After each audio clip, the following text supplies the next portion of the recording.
How's everybody doing today? Hotep, hey, this is Michael Imhotep, founder of the African History Network and host of the African History Network show. It is Sunday, March 26, 2023. I want to welcome everybody to today's broadcast. I'm a talk show host, researcher, lecturer, writer, and historian. And today we're going to discuss a topic that I've talked about before, but this deals with myths about slavery that we need to stop believing. Myths about slavery we need to stop believing.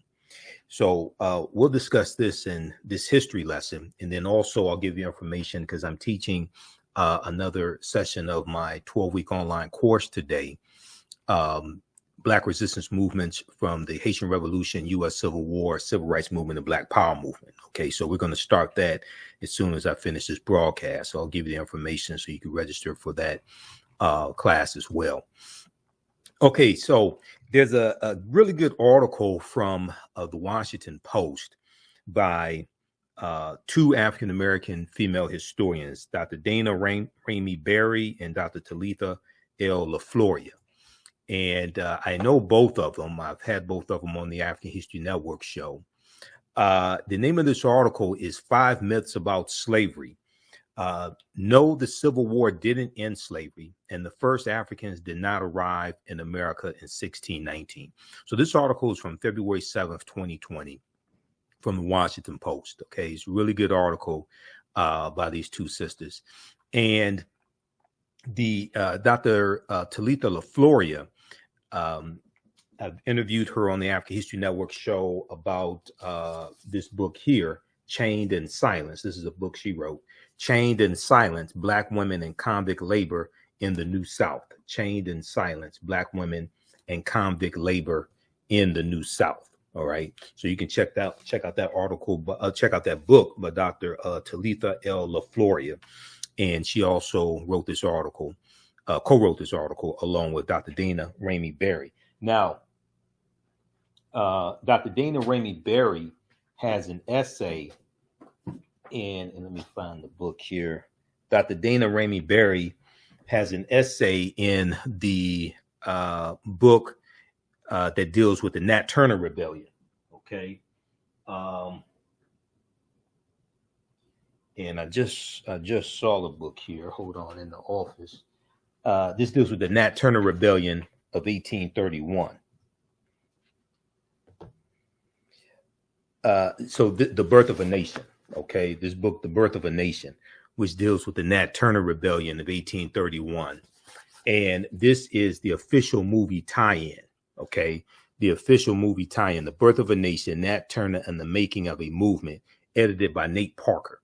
Okay, this is the official movie tie-in book. And this book has interviews with like cast members, Nate Parker, different things like this for the movie The Birth of a Nation, and Nate Parker put out about the Nat Turner Rebellion, right? But it also has a chapter in here on history.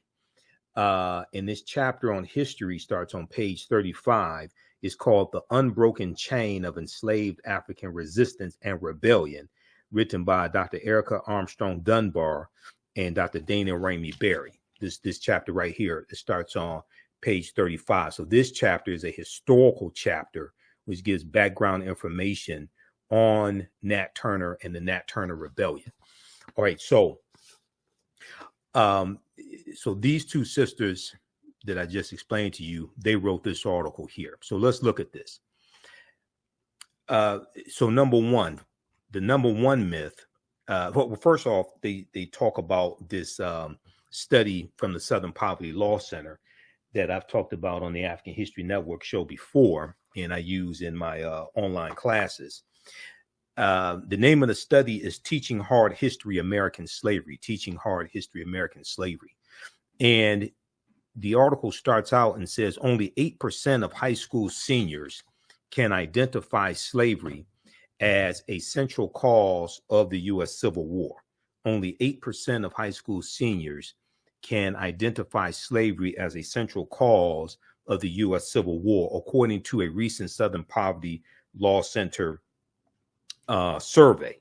Okay. And this survey came out, I think it was 2018 that this study came out. The average American has grown up believing a slew of myths about the institution of slavery. As scholars of slavery and its aftermath, we've identified a few of the many misconceptions we have encountered in the classroom and in public spaces over the years. All right. And the reason why this type of information is so important is you've heard me say before, America must have a massive history lesson. America must have a massive history lesson because Americans are very ignorant of history. And when it comes to trying to get our needs met at the government level based upon laws and policies, because it was laws and policies that created the structural inequities and maldistributed wealth, power, and resources into the hands largely of Europeans. When it comes to getting those needs met and correcting the damage of a legacy of 246 years of slavery, decades of Jim Crow segregation, redlining, housing discrimination, voter suppression, discrimination when it comes to getting bank loans, education, etc. You're dealing with people largely who are ignorant of history. So your understanding of politics is directly related to your understanding of history. Okay, and America must have a massive history lesson. Now, this is the study from the Southern Poverty Law Center, Teaching Hard History, American Slavery, Teaching Hard History, American Slavery. And it's about a 52-page study that documents how the history of slavery is being incorrectly taught in schools across the country. And it lays out ways to better teach the history of slavery, okay? And they did a survey of high school seniors all across the country, and they found out how little they knew. It was 1,000 high school seniors they surveyed, and they found out how little they knew about the history of slavery. Okay, so the first myth that we need to stop believing is that the first Africans came to America in 1619.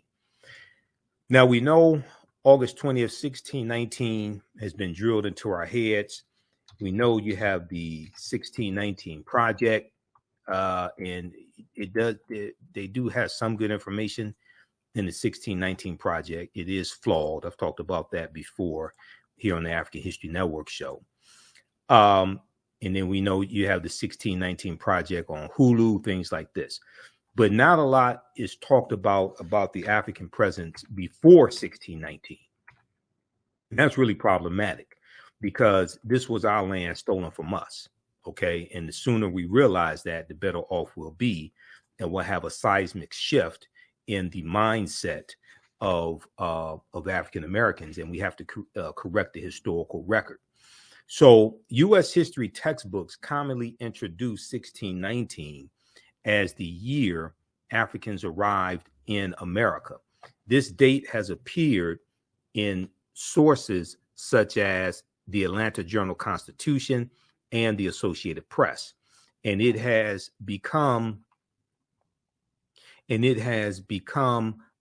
even more entrenched in the popular imagination, thanks to the New York Times Magazine's 1619 project, commemorating the anniversary of the 20 and odd Negroes who landed at Point Comfort, Virginia, 400 years ago. Point Comfort, Virginia, 400 years ago. This is at Point Comfort, really in Hampton, Virginia, not Jamestown.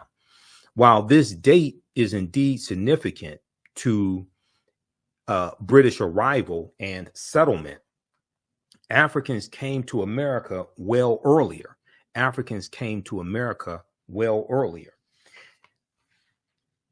Some, such as Juan Garrido and Esteban, also known as the Stavanico, came as explorers with the Spanish in 1503 and 1528, respectively. Because of their mobility and influence among the conquistadors, historians offer differing interpretations on whether they were ever enslaved. But at some point, both men were considered free. Okay, now another example is Isabel de Olvera, Olvera, who was a free woman of African descent, who in the year 1600 went on an expedition to New Spain, which was a region comprising of present-day New Mexico, Arizona, Florida, and other parts of North and South America. Okay, a lot of that was under Spanish control. All right, New Spain. And that's why it's called New Spain. That was all Spanish territory. And they went in search of trade goods and new places to settle. These stories too are important to U.S. history. These stories too are important to U.S. history. They place the starting point of African American history in freedom as well as enslavement. Okay. Now, if we go a step further, and let's just deal with this quickly here. So Juan Garrido is probably the first African that we know of by name. Okay, Juan Garrido. And Juan Garrido came in 1513 with Juan Ponce de Leon, Spanish conquistador. There's a good article by Dr. Henry Louis Gates Jr., who I have a lot of problems with, but he does do good research. And I give him credit on that. I read 2 of his books, and I've read dozens of articles that he's written. This deals with, there's an article that he wrote for the root.com years ago that deals with the first African American, who was the first African American, and he talks about Juan Garrido.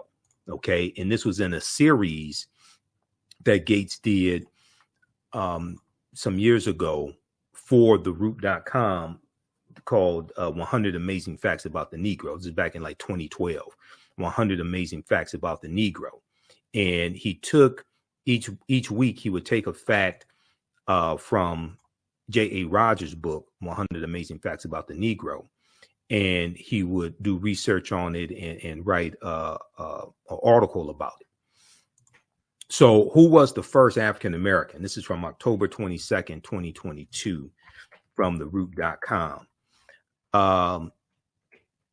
And he talks about Juan Garrido here. Juan Garrido was born in West Africa around 1480, according to the historians Ricardo Alegria and Jane Landers. Juan Garrido's notarized probanza, which was his curriculum vitae, more or less, dated 1538, says he moved from Africa to Lisbon, Portugal, of his own volition as a free man, stayed in Spain for 7 years, and then, seeking his fortune and perhaps a bit of fame, he joined the earliest conquistadors to the New World. All of the sworn witnesses to this document affirm that Juan Garrido was Horo, Horro, or free, when he arrived in Spain. Sailing from Seville, Spain, around 1508, he arrived on the island of La Española, which is today called Hispaniola. It was named La Española by Christopher Columbus, and that means the Spanish island. Hispaniola is the anglicized version of La Española. Okay.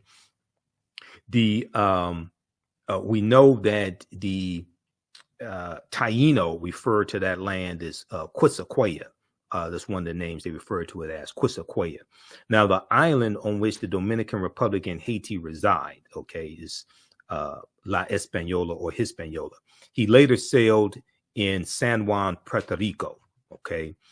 Juan Garrido is the first documented Black person to arrive in this country, and he is also the first Black conquistador. So he would be the first person we know of by name to come to the U.S., to come to the land that we call the United States of America. 1513, this is before Jamestown, Virginia in 1607 even exists as a colony. Now, and like the other conquistadors, Juan Garrido soon succumbed to the lure of wealth and fame in the New World. He joined Diego Velázquez de Cuellar and the legendary Juan Ponce de Leon in the colonizations of Cuba and Puerto Rico, respectively. Then in 1513, Juan Garrido joined Juan Ponce de Leon's well-known expedition to Florida in search of the Fountain of Youth, when he became the first known African to arrive in this country, or what would become the United States of America. Read the rest of this article here. Who was the first African American? Okay, now we know, based upon the research by Dr. David Imhotep and others, okay, we know that African people have been in the land that we call the United States of America going back at least 51,700 years ago. And this was our land stolen from us. Okay, this was our land stolen from us. This is why we have to have a seismic shift in our consciousness, and a seismic shift in the study of our history. Okay, what you do for yourself, what you do to yourself, and what you allow other people to do to you and get away with is based upon what you think about yourself. What you think about yourself is based upon what you have been taught about yourself. What you've been taught about yourself is based upon everything you've read, heard, and seen about yourself. So when you control the radius of a man's or woman's thoughts, you can control the circumference of their actions, because the mind can't do or teach what it doesn't know. So Dr. David Imhotep's book, The First Americans Were Africans, Documented Evidence, his first book on this subject, which came out in 2011, page 14 of his book, he deals with evidence of an African presence that dates back at least 51,700 years ago that was found in Allendale County, South Carolina, this was a discovery made in 2004 by Dr. Albert Goodyear, who's an archaeologist at the University of South Carolina. And, you know, we've had Dr. David Imhotep on the African History Network show numerous times, probably about 13 times now. On page 14 of his book, he talks about how they found 13 different types of evidence thoroughly documenting the African presence. They found artifacts, architecture, campsites, carvings, Egyptian writings, footprints in lava, genetic M174D haploid groups dealing with DNA and genetics. They found linguistics, paintings, skull, skeleton, structures, and tools. They found 13 different types of evidence documenting an African presence in this country, going back at least 51,700 years ago. His book is backed up by 713 footnotes, as well as 7 peer-reviewed articles. Now, here's a picture of Dr. Albert Goodyear, and this is a article from ScienceDaily.com from November 2004, November 18th, 2004. The name of the article is New Evidence Puts Man in North America 50,000 Years Ago. New Evidence Puts Man in North America 50,000 years ago. And a synopsis, a summary of the article, and this is the summary coming from ScienceDaily.com. This is not my summary. This is what they say. And you can go read this article in its entirety at ScienceDaily.com.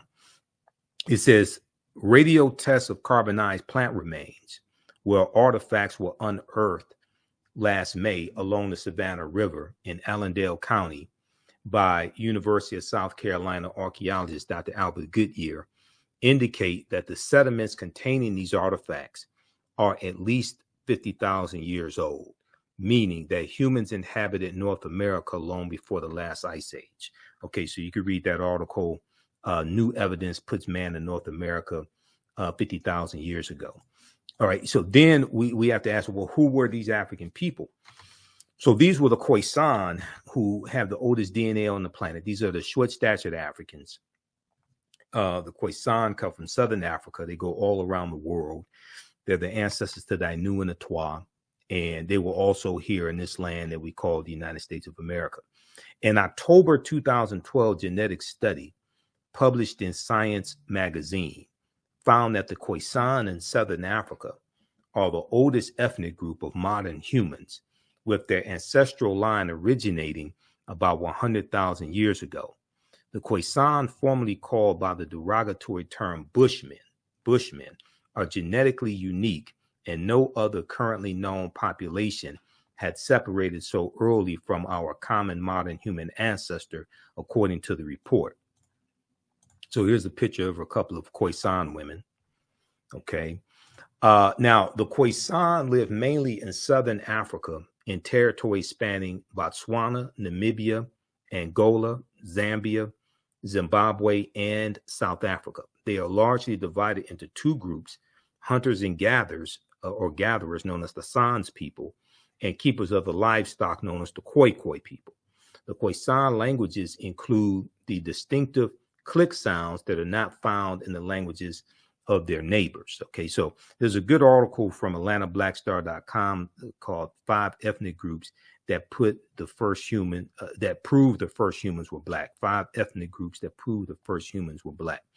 Okay, now, the Khoisan language is a Bantu language, all right?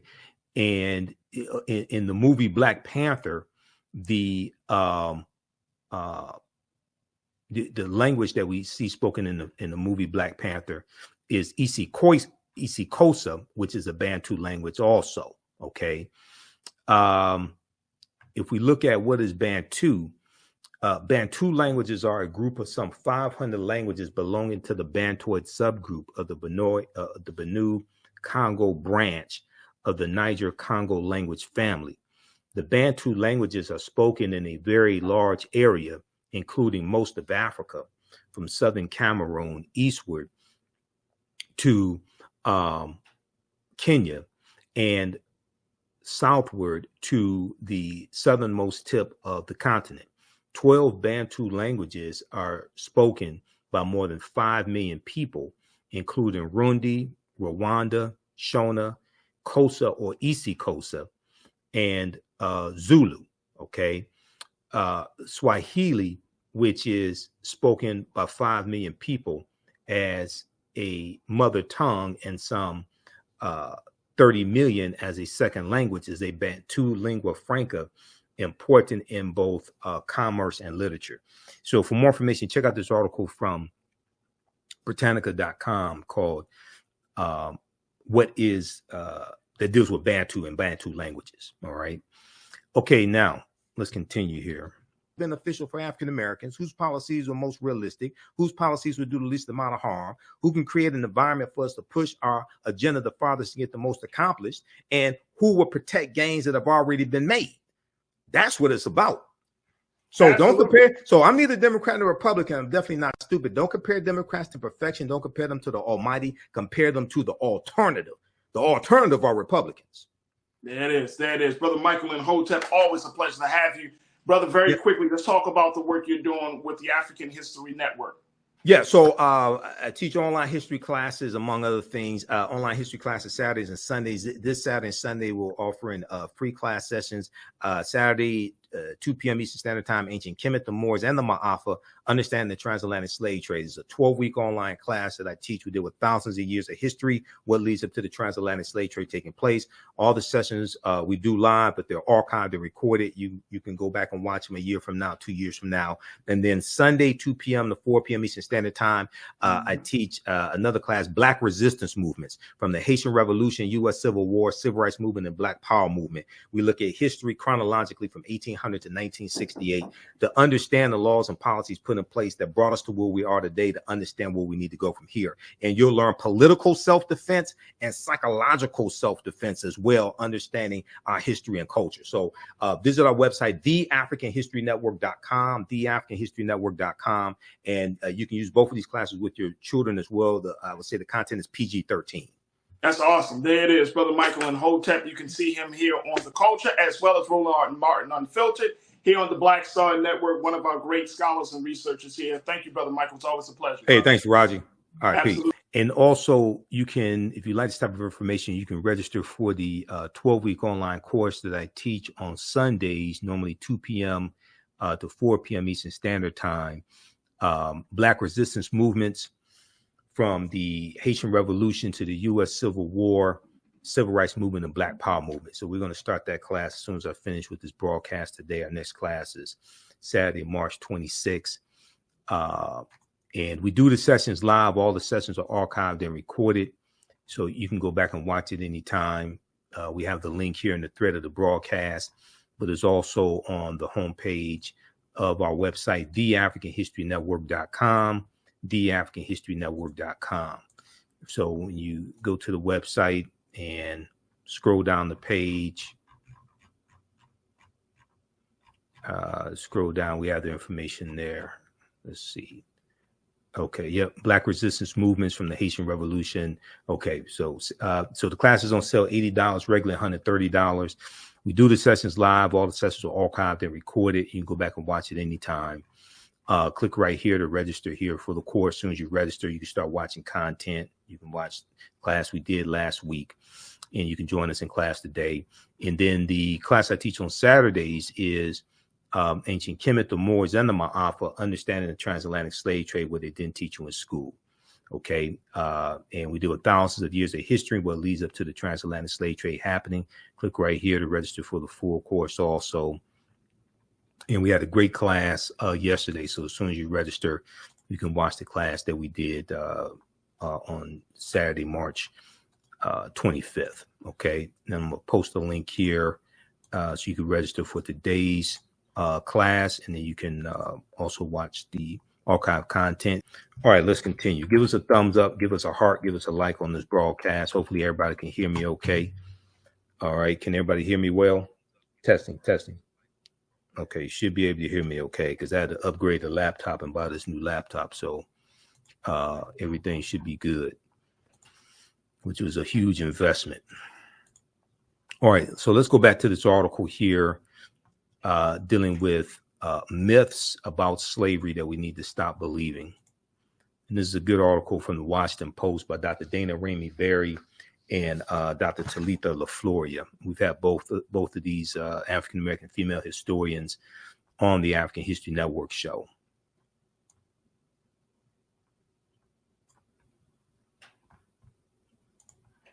All right, let's continue here. So they talked about Isabel de Overa, a free woman of African descent, who in the 1600s went on an expedition to New Spain. These stories, too, are important to U.S. history. They place the starting point of African-American history and freedom as well as enslavement. Now, the second myth about slavery we need to stop believing. I love Malcolm. You see a picture of Malcolm X behind me. And I hear people quote this oftentimes, and it's a very, it's an oversimplistic way of looking at this history.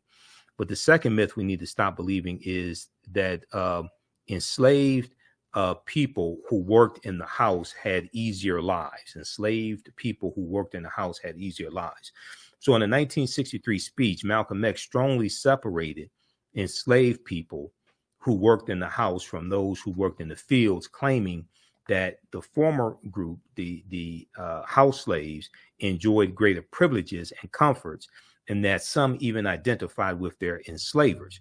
Now, texts designed to teach children about slavery often assert that people forced into domestic labor had more comfortable and pleasant lives than those forced into agricultural labor.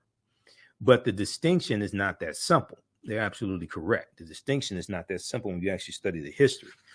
While a few of the very largest plantations had entirely separate labor pools, says historian Greg Down, in most households, laborers moved between tasks depending on their age or the season.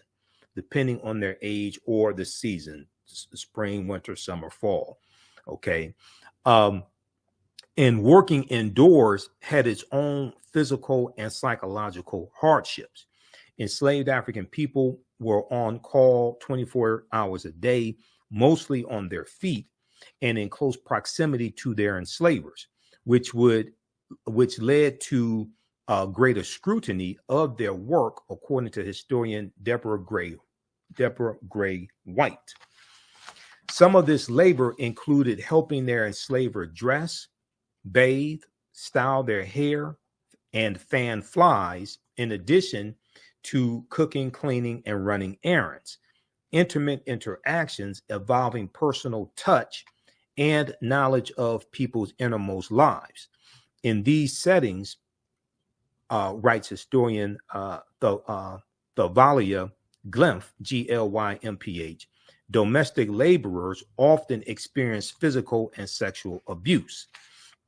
Okay, now the next myth about slavery that we need to stop believing is slavery was limited to the South. Slavery was limited to the South. Now, if we go back to number 2 very quickly here, so also it's important to understand that in a lot of times in rebellions that took place, you had Africans in the house who were working with other Africans involved in rebellions and feeding information. But also we see this when it comes to the U.S. Civil War. And in the South, you had Africans who worked in the house who were spies for the Union, secretly feeding information to Union soldiers about the maneuvers of the Confederate soldiers, because the Confederate soldiers and those in the military and the generals and things like this, they're having meetings, and their servants are African people. Okay, so you have that dynamic that's taking place as well. So there's an oversimplification there that Malcolm is talking about. Even though we love Malcolm, this is a much more complicated, more nuanced narrative when you study the history. Number 3, slavery was limited to the South. Slavery was limited to the South. And this is something that a lot of people like to talk about, especially when it comes to dealing with repairing the damage of a legacy of slavery. And you have people say, oh, well, that was just in the South. They didn't have slavery was abolished in the North. But the North was still involved in slavery to varying degrees, even after slavery was abolished in the North. Now, when people think about slavery in the United States, they often picture large cotton plantations in the Deep South. One popular textbook claims that while cotton enriched planters in the South, as well as bankers and ship owners in the North, the latter, the North, still relied on a free labor system. The latter, the North, still relied on a free labor system. Similarly, the College Board's curriculum for advanced placement U.S. history states that, quote, the North's expanding manufacturing economy relied on free labor in contrast to the Southern economy's dependence on slave labor, end quote. But these accounts, which simplistically oppose free Northern states with slave Southern states, neglect to mention the long-standing presence of enslaved labor in the North. Slavery touched nearly every corner of this country. Northern communities supported and benefited from Southern slavery through the shipbuilding, textile, and shoemaking industries, textiles, and shoemaking industry. In Rhode Island alone, slave traders shipped more than 100,000 African captives to the Caribbean and American colonies, according to People Not Property, which is an online documentary. Okay, so in Rhode Island, you have them shipping Africans into the Caribbean as well. All right, not just dealing with slavery here in this country or in the 13 colonies, which will become the United States. In Rhode Island alone, slave traders shipped more than 100,000 African captives to the Caribbean and American colonies. Plantations along the Connecticut, Delaware, and Hudson rivers relied on enslaved workers to produce wheat and process it into flour. Slavery was widespread at universities. The Maryland Jesuits, who founded and ran Georgetown University. So enslaved laborers to pay off debts to keep the school in operation. And early presidents of Harvard University brought enslaved labor to work on campus. Enslaved laborers built the structure in Lower Manhattan, for which Wall Street is named. Okay. Now, if we look at this article, this other article here that I want to reference, we look at this article, the hidden links between slavery and Wall Street, the hidden links between slavery and Wall Street. Because once again, you have an oversimplification of this history, and people try to act like, oh, slavery was just in the North. Okay, which is not, which at one time, all of the 13 colonies had slavery. It is true that the northern colonies abolished slavery first. Okay. And you're going to have Massachusetts around 1780. You're going to have Vermont around 1777 abolished slavery, somewhere around there. So that is true, but they're still going to have ties to slavery. So if we look at this article, the hidden links between slavery and Wall Street. The hidden links between slavery and Wall Street. This is from the BBC, bbc.com, August 29th, 2019. Okay. If we look here at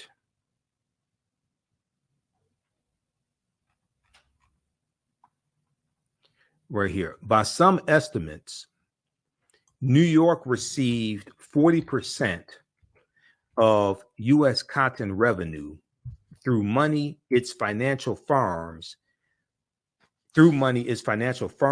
shipping businesses, and insurance companies earned. Okay, this is the city of New York. By some estimates, New York received 40% of U.S. cotton revenue through money its financial firms, shipping businesses, and insurance companies earned. But scholars differ on just how direct a line can be drawn between slavery and modern economic practices in the U.S. Now, Gavin Wright, who's a professor emeritus of economic history at Stanford University, said, quote, people in non-slave areas, Britain and free U.S. states, like northern states, routinely did business with slave owners and slave commerce. Now, he went on to, but he says the uniqueness of slavery's economic contribution has been exaggerated by some. Now, slavery thrived under colonial rule, and you have British and Dutch settlers relied on enslaved African people to help establish farms and build the new towns and cities that would eventually become the United States, Enslaved African people were brought to work on the cotton, sugar, and tobacco plantations. The crops they grew were sent to Europe or to the northern colonies, to be turned into finished products. So even after the North abolishes slavery, they're still profiting off of slavery when it comes to shipbuilding, when it comes to deposits made into northern banks from slaveholders in the South, when it comes to the products that the textile mills are producing and the cotton products that textile mills are producing. And then you have Wall Street and the crops that are being sold on Wall Street, et cetera, the various stocks, cotton, things of this nature. Insurance companies, even insurance companies in the North, were taking out insurance policies on enslaved Africans on plantations in the South, but also on slave ships as well. Okay, so you have the North still profiting off of the South even after the North abolishes slavery. Now, those finished goods were used to fund trips to Africa to obtain more Africans to enslave them, who would then traffic back to America. This triangular trading route was profitable for investors. To raise the money to start many future plantation owners, to raise the money to start many future plantation owners turned to capital markets in London, selling debt that was used to purchase boats, goods, and eventually purchase African people. Now, later in the 19th century, U.S. banks in southern states would sell securities that helped fund the expansion of slave-run plantations. To balance the risk that came with forcibly bringing humans from Africa to America, insurance policies were purchased.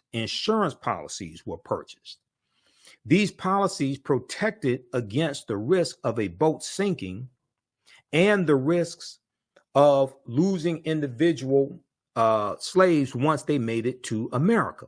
Some of the largest insurance firms in the U.S., like the New York Life Insurance Company, which started out as the Nautilus Mutual Life Insurance Company in the spring of 1845.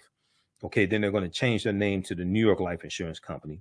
But some firms like the New York Life Insurance Company, AIG, Aetna,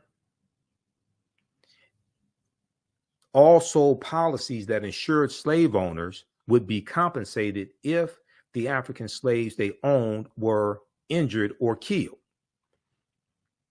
Now, by the mid-19th century, exports of raw cotton accounted for more than half of U.S. overseas shipments.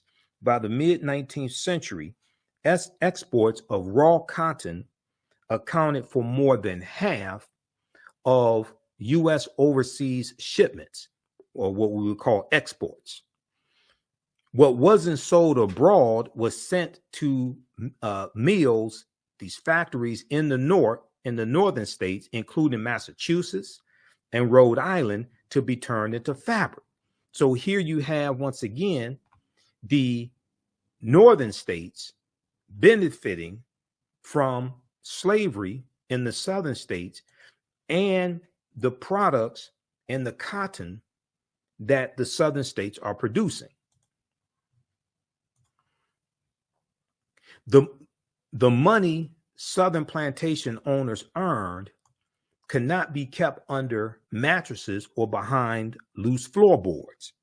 American banks accepted their deposits and counted enslaved people as assets when assessing a person's wealth. Okay, like Thomas Jefferson, for instance. In recent years, U.S. banks have made public apologies for the role that they played in slavery. In 2005, J.P. Morgan Chase, currently the biggest bank in the U.S., admitted that two of its subsidiary banks, Citizens Bank and Canal Bank in Louisiana, accepted enslaved people as collateral for loans. If plantation owners defaulted on loan payment, the banks took ownership of these African slaves. Now, J.P. Morgan was not alone. J.P. Morgan Chase was not alone. The predecessors that made up Citibank, Bank of America, and Wells Fargo are among a list of well-known U.S. financial firms that benefited from the slave trade. Sven Beckert, Laird Bell professor of American history at Harvard University, said, slavery was an overwhelmingly important fact of the American economy. Slavery was an overwhelmingly important fact of the American economy. Now, Professor Becker points out that while cities like Boston never played a large role in the slave trade, they benefited from the connections to slave-driven economies. They benefited from the connection to slave-driven economies. New England merchants made money selling timber and ice to the South and the Caribbean. In turn, Northern merchants bought raw cotton and sugar. So you see all of the 13 colonies, and you're going to see many of the northern states, if not all of them, involved in slavery some way or another, even after the northern states abolished slavery. Now, New England's fabric mills played a key role in the U.S. Industrial Revolution, but their supply of cotton came from the slave-reliant South. So we know the Industrial Revolution starts in the 1790s in Manchester, England, okay? And there's a good article from bbc.co.uk called Slave Trade and the British Economy, that you can check out, okay? And I'll pull up this article here as well. How's everybody doing today? Give us a thumbs up, give us a heart, give us a like on this broadcast. This one right here.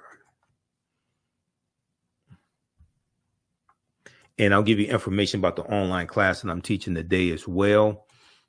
Black resistance movements from the Haitian Revolution, U.S. Civil War, Civil Rights Movement, and Black Power movements. A 12-week online course that we teach on Sundays, normally 2 p.m. to 4 p.m. Eastern Standard Time. I'm running behind schedule today, so we're going to start it as soon as I finish this broadcast here. We'll be here for a few more minutes. So next class is Sunday, March 26, 2023. Okay, this one, you can read this article here. This is from the BBC. This is Slave Trade and the British Economy. Slave Trade and the British Economy. British profits were made from exporting manufactured goods to Africa and importing products of enslaved labor, such as sugar. Ports such as Glasgow, Bristol, and Liverpool, England prospered as a result of the slave trade. Okay, so they talk about manufacturing, but it's going to be in Manchester, England, the Manchester, England area. That's going to be where the Industrial Revolution begins in the 1790s. And then you have the creation of the cotton gin in right about 1793 by Eli Whitney. You're going to have the cotton gin and creation and copies of the cotton gin that are going to drastically reduce the cost of producing cotton, make it much easier to produce cotton. And it was a device that picked the seeds from cotton. So this is going to then increase the need for enslaved African labor as well.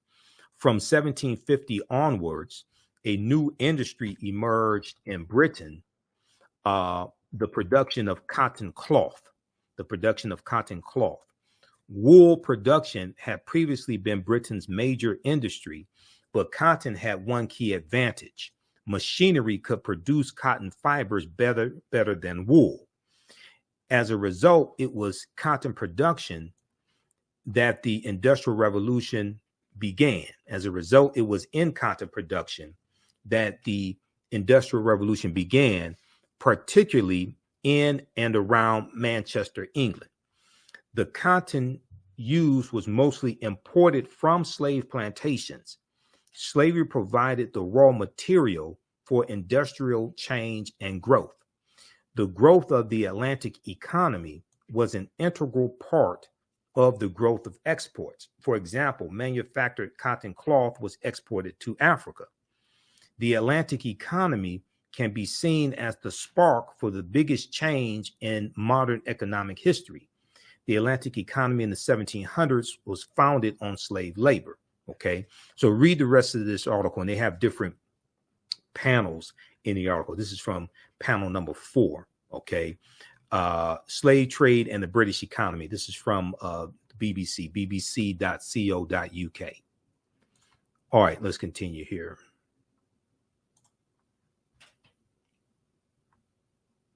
And if you like this type of information, also you can support the African History Network, $ the AHN show through Cash App, $ the AHN show through Cash App, also through PayPal, paypal.me/the AHN show. We're celebrating our 13th year anniversary of me broadcasting the African History Network show. First started March 10th, 2010. So we've been going 13 years. We have the information also on the homepage of our website, theafricanhistorynetwork.com. And we'll be on live tonight, 9 p.m. to 11 p.m. Eastern Standard Time on 9:10 a.m. the Superstation WFDF here in Detroit. And we'll be on our social media platforms, broadcasting live also, the African History Network show. We're normally on live Sundays, 9 p.m. to 11 p.m. Eastern Standard Time as well. Okay. All right. Let's continue here. So this helps us keep doing the research, stay on the air, keep broadcasting, pay some of the bills, etc. All right, let's go back to this article dealing with myths about slavery we need to stop believing. So the third myth was slavery was limited to the South. Slavery was limited to the South. So we just talked about that. And we know at one point, all the 13 colonies had slavery. And even after they abolished it, even after the northern colonies abolished it, they were still connected to it in various ways. Okay, number 4. Women were not as involved in slave owning as men were. Women were not as involved in slave owning as men were.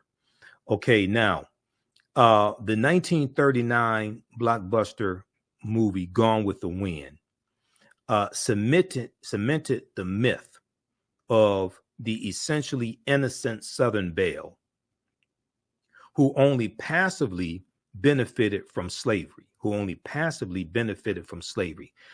the 1970s and 1980s, historians who studied female slave holders tended to portray them as ambivalent about a role inherited from their fathers or husbands, making the best of a situation over which they had no control.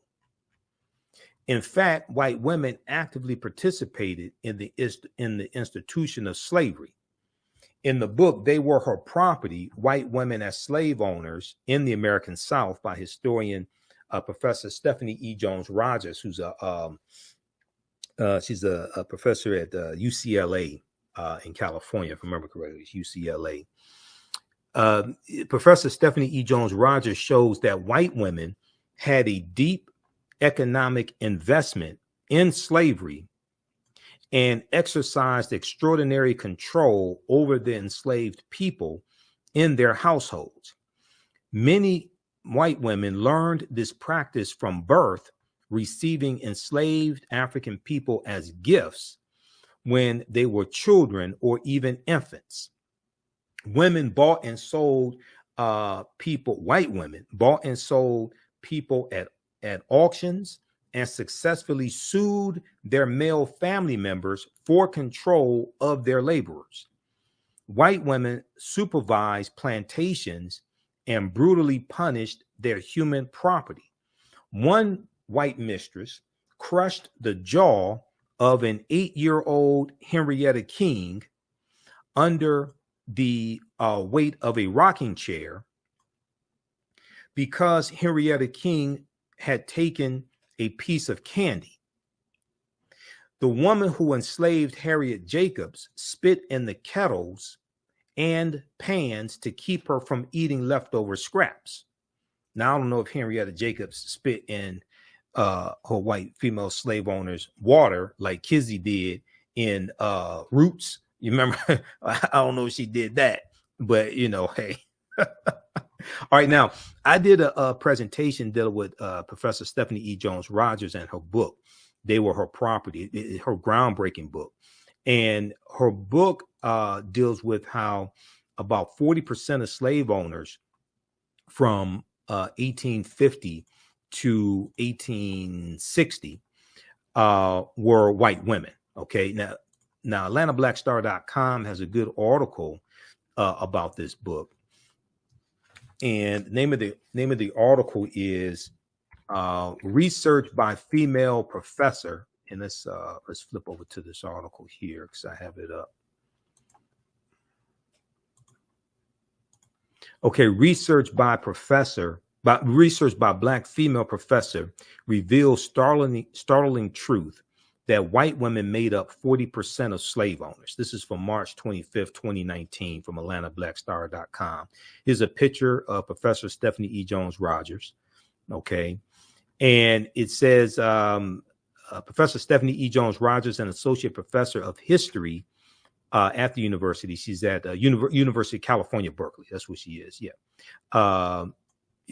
University of California, Berkeley.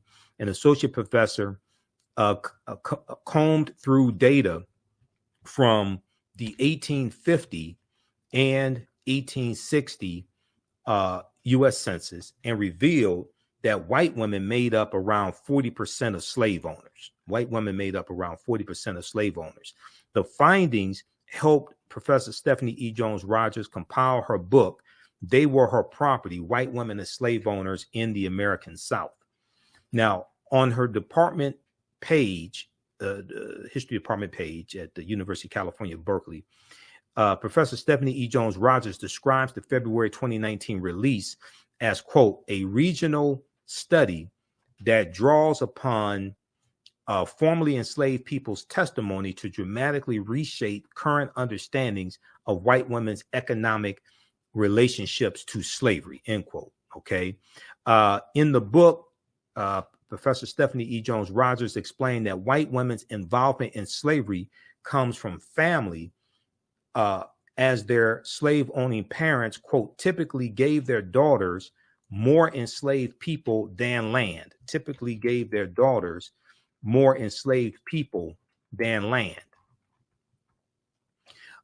Quote, what this means is that their very identities as Southern white women are tied to the actual or the possible ownership of other people, she said, according to history.com, which is the official website of the History Channel, because the History Channel quotes her. Her book also notes that owning enslaved Africans served as white women's primary source of wealth. Owning enslaved Africans served as white women's primary source of wealth, plus owning a large number of enslaved people reportedly made women better marriage material. Okay. Once wed, white women were said to have fought and frequently won the right to continue to have ownership over enslaved Africans, not handing over ownership to their husbands. Okay. So read the rest of this. She went on to say, for them, slavery was their freedom. Okay. Now, of course, we're not saying all white women owned slaves. We're not saying that at all. Yes, there were white women who were abolitionists also, but white women were involved in slavery and owning African people to a much larger degree than originally had been told in history over the past few decades. So read this article also. The History Channel has a piece on this as well. And this deals with women as slave owners. What's the name of this one? Oh, it's called The Massive Overlooked Role. Yeah, this one right here. The Massive Overlooked Role of Female Slave Owners. The Massive Overlooked Role of Female Slave Owners. This is from history.com, the official website of the History Channel. You can check out this article as well. And they quote Professor Stephanie E. Jones Rogers here in this article also from the History Channel. The Massive Overlooked Role of Female Slave Owners. It's estimated that 40% of slave owners may have been white women. Well, they were white women. Okay.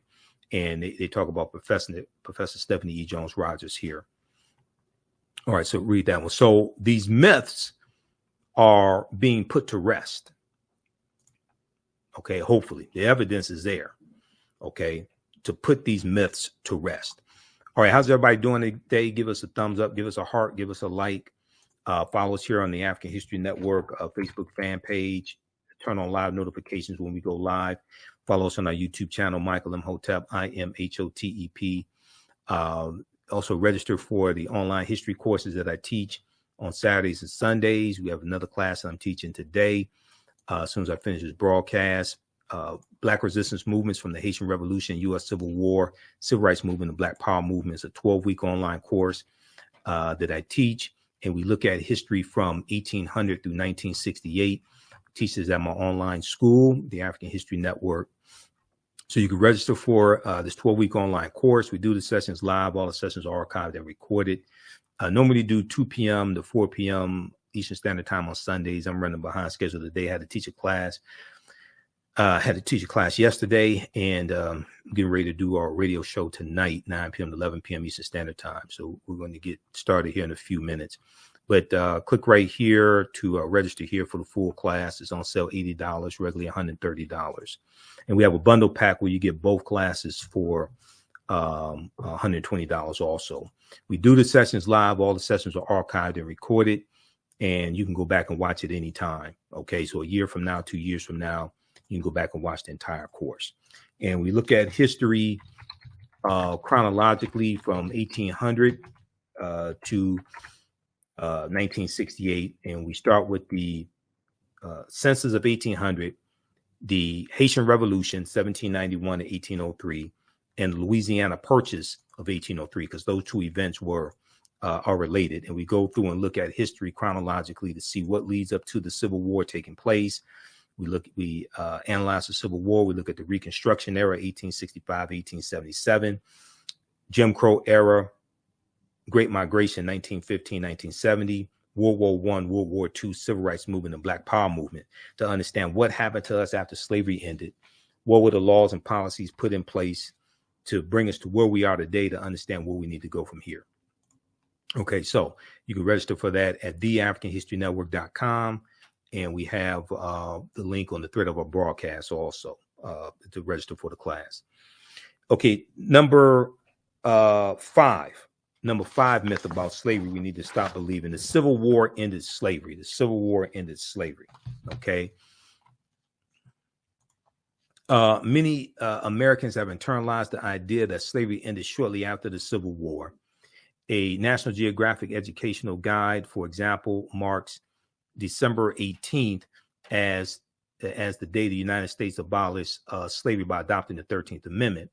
Senator Majority Leader Mitch McConnell recently arguing against reparations called slavery something that happened 150 years ago. But we're still dealing with the legacy of slavery, okay? And Georgia chattel slavery did end December 6th, 1865, when Georgia ratified the 13th Amendment, and then it's going to be adopted December 18th, 1865. It is true we're still dealing with a legacy of slavery, decades of Jim Crow segregation, redlining, things like this. Some people look at the convict leasing system and say that's a continuation of slavery. There were a lot less people in the convict leasing system than who were enslaved. The convict leasing system was short-lived, however, and the last state to abolish it basically starts in Alabama in like the 1840s or so. Alabama abolishes it in 1928. Okay, but the sharecropping system did a lot more damage than the convict leasing system did. Okay, now they talk about the practice in which private enterprises lease felony prisoners from the state for a fee, primarily targeted Black men, women, and youth. African Americans were incarcerated for trivial offenses such as loitering, stealing farm animals, breaking into railroad cars, spitting on the sidewalk, and vagrancy. Some were individually auctioned at county courthouses, while others were rented in groups. Convict leasing involved holding people against their will, separating them from their families, working them from sun up to sundown, beating, whipping. That is true. But keep in mind, it was in chattel slavery. That was something that you were born into as well. Okay. So, but the convict leasing system did happen, is legally abolished in 1928. Now, most of the other states had gotten rid of it prior to 1928. Alabama was the sole holdout on it. Though the convict leasing system was legally abolished in 1928, at least 37 states still permit contracting prison labor out of private companies. Okay.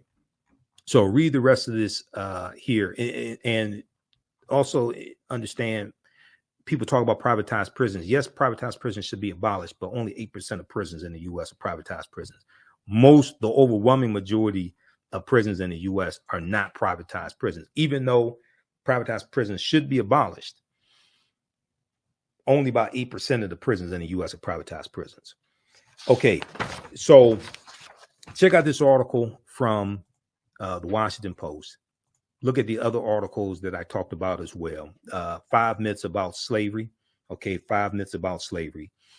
February 7th, 2020. Check out the other articles I talked about. Now, there's one article I forgot to mention.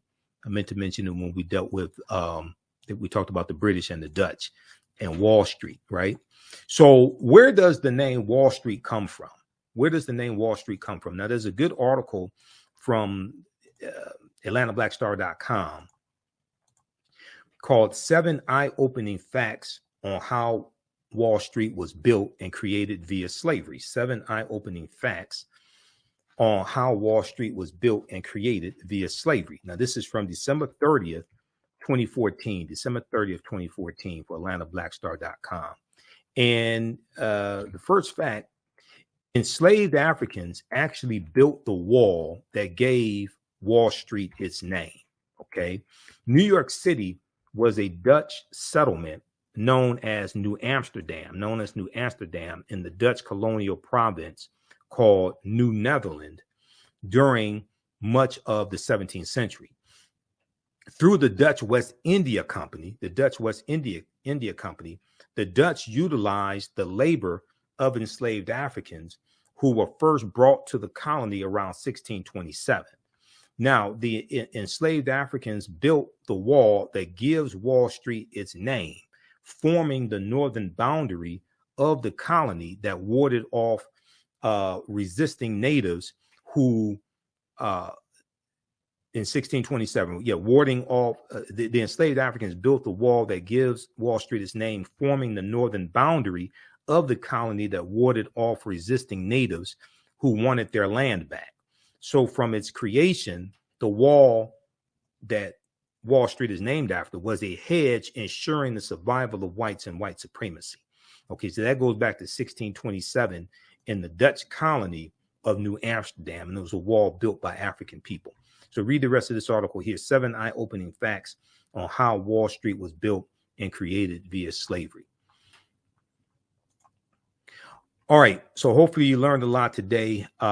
You support the African History Network, $ the AHN Show through Cash App, $ the AHN Show through Cash App, and through PayPal, paypal.me/the AHN Show. Register for our class that we're doing today, Black Resistance Movements from the Haitian Revolution, U.S. Civil War, Civil Rights Movement, and Black Power Movement. It's a 12-week online course that I teach on Sundays. And so we're about to teach the class now at our online school. I'm about to wrap up this broadcast. Listen to the African History Network show, Sundays, 9 p.m. to 11 p.m. Eastern Standard Time on 9-10 a.m. Superstation WFDF, and on our social media platforms. Visit our website, theafricanhistorynetwork.com, theafricanhistorynetwork.com for more information. Remember, right now,